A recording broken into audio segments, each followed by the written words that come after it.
وزیر اعلیٰ پنجاب سردار عثمان بزدار مختصر دورے پر میاں چنوں پہنچے، جہاں انہوں نے تحصیل ہیڈ کوارٹر اسپتال میں سہولتوں کا جائزہ بھی لیا۔ تاہم اس موقع پر اسپتال میں تھیلیسیمیا میں مبتلا ایک کم سن بچی چل بسی۔ انتقال کرنے والی بچی کی والدہ نے الزام لگایا ہے کہ وزیر اعلیٰ پنجاب کی آمد پر تمام ڈاکٹر چلے گئے تھے اور بچی کو کسی ڈاکٹر نے نہیں دیکھا۔ ادھر بچی کی وفات پر ڈپٹی کمشنر خانیوال نے تحقیقات کا حکم دے دیا ہے۔ وزیر اعلیٰ پنجاب سردار عثمان بزدار اپنی فیملی کے ہمراہ بذریعہ ہیلی کاپٹر میاں چنوں پہنچے اور وہاں سے گاڑیوں کے قافلے میں تحصیل ہیڈ کوارٹر اسپتال پہنچے۔ انہوں نے مریضوں کی عیادت کی اور اسپتال میں سہولتوں کا جائزہ لیا۔ اس موقع پر بعض مریضوں نے اسپتال میں سہولتوں کی کمی کی شکایت بھی کی۔ وزیر اعلیٰ کے دورے کے دوران اسی اسپتال میں تھیلیسیمیا میں مبتلا کم سن بچی کومل جہانگیر چل بسی۔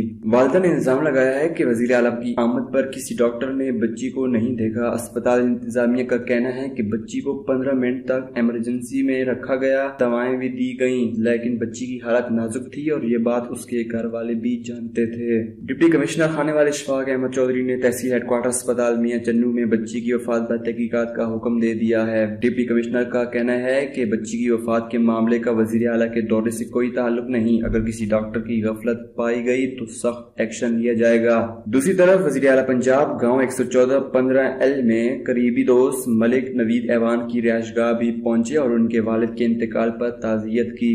اس کے علاوہ وزیر اعلیٰ پنجاب اپنے سسرال بھی گئے۔ کہنا ہے